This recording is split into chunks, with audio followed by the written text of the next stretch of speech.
Você provavelmente já ouviu falar da Inquisição Católica, mas sabe realmente o que ela foi? A Inquisição não foi um único tribunal que existiu durante toda a história da Igreja Católica. O nome é usado para diferentes instituições criadas para investigar e combater aquilo que a Igreja considerava heresia, ou seja, crenças e práticas consideradas contrárias à doutrina católica. As primeiras formas da Inquisição surgiram na Europa medieval, principalmente a partir do século XIII. Naquela época, a religião tinha uma influência enorme na sociedade, e questionar determinadas crenças podia ser considerado uma ameaça não apenas religiosa, mas também política e social. Os inquisidores investigavam acusações de heresia, interrogavam suspeitos e analisavam seus depoimentos. Dependendo do caso e da época, as punições podiam variar desde penitências e multas até prisão. E, em casos considerados extremamente graves, a entrega do condenado às autoridades civis para execução.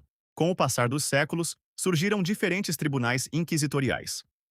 Entre os mais conhecidos estão a Inquisição Espanhola, criada em 1478 pelos reis Fernando de Aragão e Isabel de Castela, e a Inquisição Portuguesa, estabelecida em 1536. Na Espanha, a Inquisição ficou especialmente conhecida pela perseguição a pessoas acusadas de praticar secretamente religiões diferentes do catolicismo, principalmente judeus convertidos ao cristianismo, conhecidos como cristãos novos, e, posteriormente, muçulmanos convertidos. Os acusados podiam ser denunciados, investigados e interrogados. Em determinados períodos e tribunais, métodos de tortura foram utilizados para obter confissões. Porém, é importante não imaginar que todos os acusados eram automaticamente torturados ou executados. Os procedimentos e punições variavam bastante conforme a época, o lugar e o tribunal. As condenações podiam incluir penitências religiosas, confisco de propriedades, prisão, uso de roupas que identificavam o condenado e outras punições. Nos casos mais graves, quando alguém era considerado herege persistente, a pessoa podia ser entregue às autoridades civis.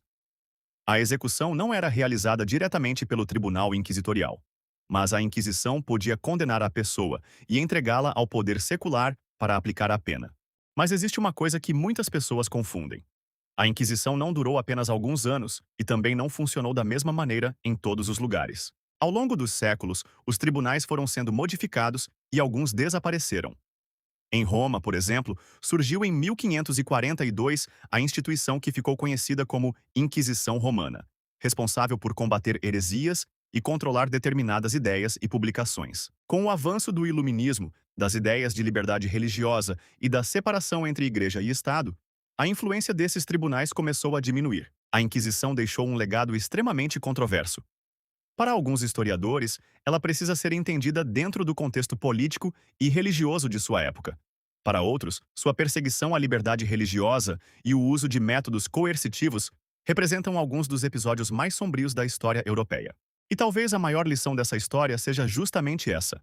Quando uma instituição possui poder suficiente para decidir quais ideias são aceitáveis e quais devem ser punidas, as consequências podem ser enormes. Se você gostou desse vídeo, deixe o like, compartilhe e siga o perfil para conhecer mais acontecimentos históricos.